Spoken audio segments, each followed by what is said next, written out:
Bonjour et bienvenue dans le podcast « Vous n'allez pas le croire ». Je suis Stéphanie, scénariste, réalisatrice et passionnée par le mystère sous toutes ses formes. Les histoires que je vais vous raconter dans ce podcast sont d'abord des fictions basées sur des faits réels ou des témoignages que je vous exposerai en deuxième partie d'émission.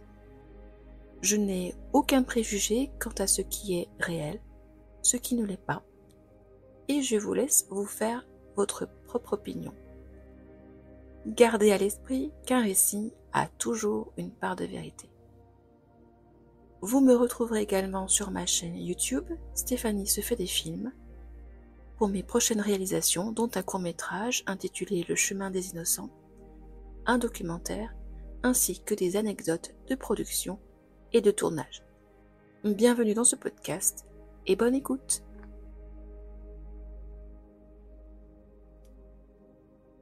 8 novembre 1988, 20h.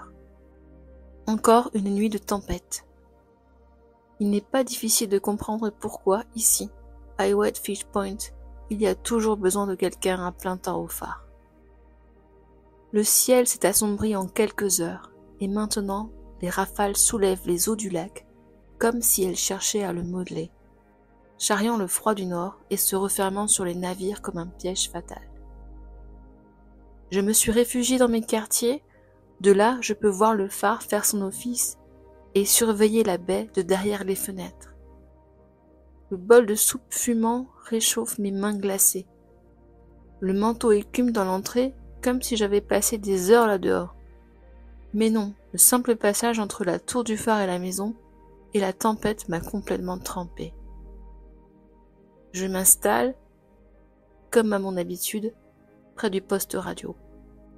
La nuit va être longue, mais elle le sera encore plus pour les navires pris dans cet enfer. 22h. La lumière du phare balaye les eaux noires. Le crachin forme un mur derrière lequel j'ai l'impression que les enfers se déchaînent. Il m'est impossible de voir clairement ce qui se passe au-delà du faisceau. Alors je prie, j'espère que la nuit se passera bien. 23h. Il me semble avoir entendu un bruit dans la chambre à l'étage. Les lumières vacillent. Je me munis de ma lampe torche. Les rafales font maintenant trembler les murs et j'entends le vent siffler au-dessus. C'est peut-être ça qui a provoqué le bruit, ou un animal qui cherche à se réfugier dans le grenier. La lampe accrochée à ma ceinture, je monte les marches en guingois du vieil escalier.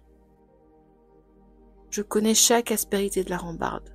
Pourtant ce soir, une angoisse m'étreint et j'ai le souffle court. J'allume la lampe, je vérifie chaque recoin des combles. Je soulève même, anxieux, les draps du lit. La lueur du phare rythme mon avancée. Et il n'y a rien.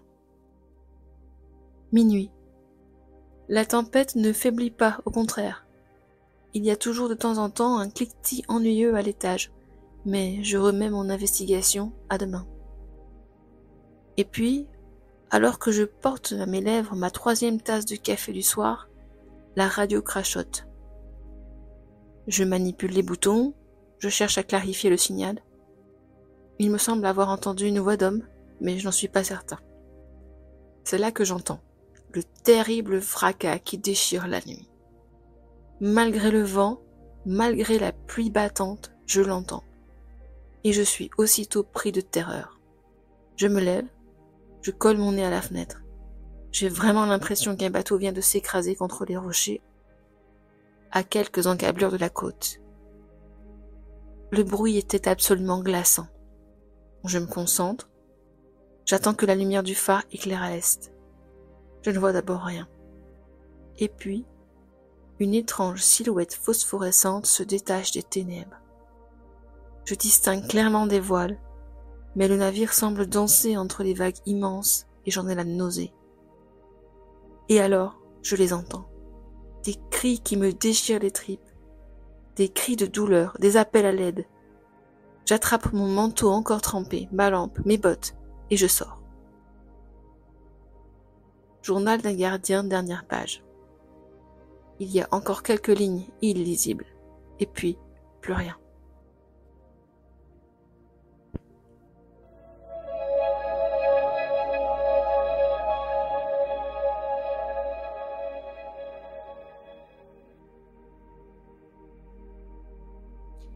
Les grands lacs.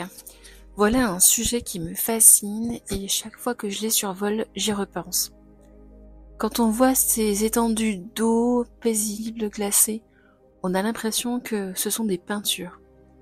Et pourtant, quand les grands lacs s'animent, ils deviennent aussi terrifiants à naviguer que les plus impétueux océans. Vous ne me croyez pas? Ce que je vais vous raconter va peut-être vous faire changer d'avis. Le lac supérieur, dont je vais vous parler en particulier aujourd'hui, est le plus grand des grands lacs d'Amérique du Nord. Sa superficie de plus de 82 000 m² en fait aussi l'une des plus vastes étendues d'eau douce au monde. Ces eaux se partagent entre les États-Unis, Michigan, Wisconsin, Minnesota et la province canadienne de l'Ontario. L'histoire tourmentée de ce lac est très liée avec l'histoire avec un grand H, puisque dès la révolution industrielle, il sert de route aux goélettes pour transporter les minerais de fer et de charbon. Il est surtout tristement célèbre pour avoir été le lieu de tragédies maritimes à répétition.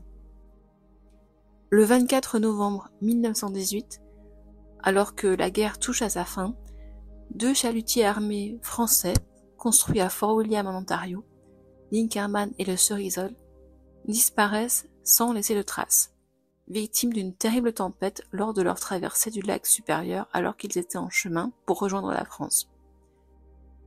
En 1919, c'est au tour du SS Myron, parti de Buffalo, New York, avec à son bord 18 marins, de disparaître dans ces eaux noires, vaincus en moins de 4 minutes par des vents à plus de 100 km/h et des vagues déferlantes hautes de 4 mètres. Malgré une tentative de sauvetage, et à cause du vent glacé qui gèle les mains des naufragés, il n'y aura aucun rescapé. Ces vents impétueux et sa météo hostile auraient fait en tout plus de 150 000 victimes au cours des naufrages qui ont émaillé les siècles. De l'invincible au plus moderne SS Edmund Fitzgerald, en passant par le malchanceux Nucleus, il avait en effet déjà été dans son histoire à la cause du naufrage d'un autre navire sur le lac Huron, ou encore le SS America en 1928 près de l'île Royale, ou bien encore la goélette Atlanta en mai 1891. Au total, il s'agirait de plusieurs centaines de navires qui feraient des profondeurs du lac un véritable cimetière marin. Environ 550 épaves ont été localisées dans le lac, tandis que jusqu'à 40 navires sont toujours portés disparus. La tempête de 1913 sur les Grands Lacs, que l'on nomme aussi aux États-Unis et au Canada le Big Blow, le grand souffle, fut une tempête dont les vents atteignirent la violence d'un cyclone tropical et ravagèrent le bassin des Grands Lacs aux États-Unis et au Canada du 7 au 10 novembre 1913. Ce fut la plus funeste et destructrice catastrophe naturelle à avoir frappé ces lacs. La tempête tua plus de 250 personnes, détruisit 19 navires et en brisa 19 autres. Sur les 12 navires qui ont sombré entièrement lors de la tempête, 5 ne furent jamais retrouvés, dont le SS Henry B. Smith et le Leafield, tous deux perdus à jamais dans les fonds du lac supérieur. Ils ont emporté chaque fois avec eux une vingtaine de victimes. Aujourd'hui encore, la Great Lakes Shipwreck Historical Society, l'organisation à but non lucratif qui gère le musée du même nom, continue de chercher des épaves et de faire des découvertes dont celle de J.S. Severn, disparu en 1884 et dont l'épave a été retrouvée au cours de l'été 2016 par une équipe de 5 chasseurs d'épaves américains, comprenant un plongeur professionnel et un historien. À noter que les passagers de celui-ci, le Severn, avaient tous survécu. Ce n'est pas le cas de l'Edmund Fitzgerald, l'un des plus gros cargos ayant jamais navigué sur les Grands Lacs, qui coule sous une neige battante au début de l'hiver 1975, avec 29 hommes à bord, sans envoyer de signal de détresse. Cet incident devenant plus tard une chanson du parolier canadien Gordon Lightfoot, qui fait donc entrer cette tragédie dans la culture populaire. Je reprends ici l'article de Radio-Canada concernant ce naufrage. Quand le 10 novembre 1975, le SS Edmund Fitzgerald, qui fait 222 mètres de long, sombre corps et biens, la tragédie est aussi soudaine qu'impitoyable. Vers 19h20, le navire disparaît complètement des radars. Aucun appel de détresse n'est lancé. Les messages précédents témoignaient certes de difficultés associées à une tempête importante, mais pas d'une situation d'urgence. Et le navire n'était plus qu'à 27 km de l'abri naturel que lui aurait procuré la baie de Whitefish à l'est du lac. Rapidement localisée, l'épave témoigne de la cruauté du sort de l'Edmund Fitzgerald.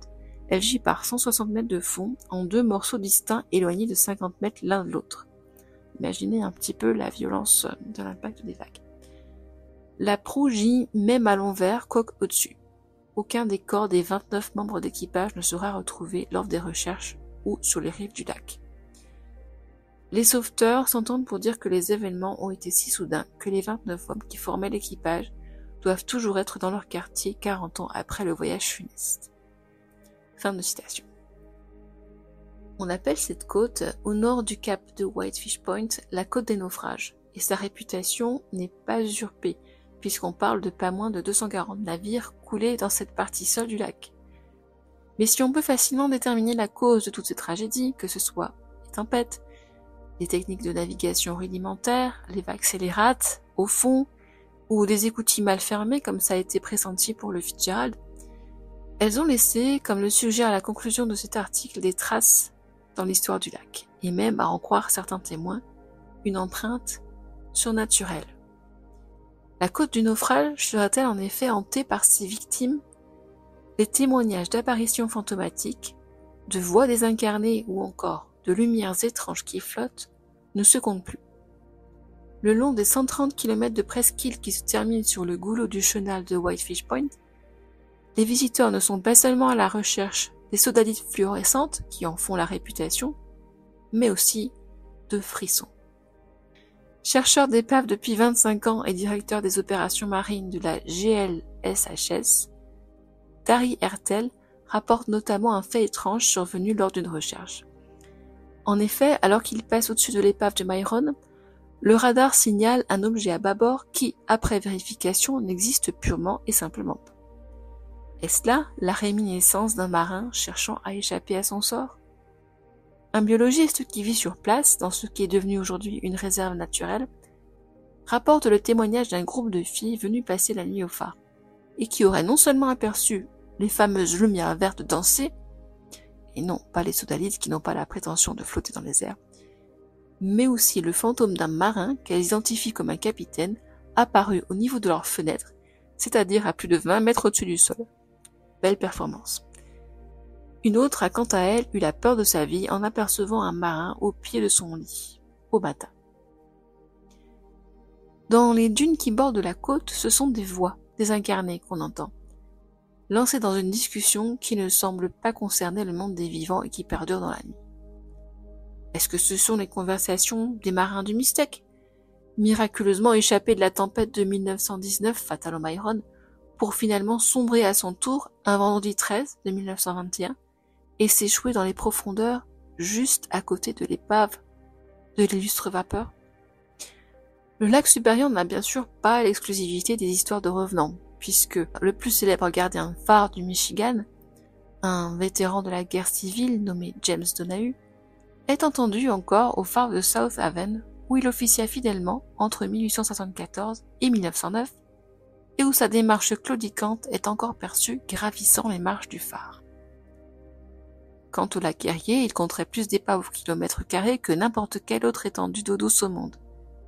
De quoi nourrir les récits de tous ceux qui s'y aventurent en quête d'un morceau d'histoire. Il y a pourtant quelque chose dans les profondeurs du lac supérieur, comme une bête avide d'âme qui semble avaler les navires et les marins, pour ne jamais les laisser reparaître. Et comme le dit la chanson du Canadien Gordon Lightfoot, le lac, dit-on, n'abandonne jamais ses morts quand le ciel de novembre devient sombre. Voilà, c'est tout pour cet épisode. J'espère que vous avez passé un bon moment. N'oubliez pas de vous abonner pour ne pas rater les prochains épisodes, de partager si vous appréciez les sujets et surtout à très vite pour un prochain épisode de Vous n'allez pas le croire.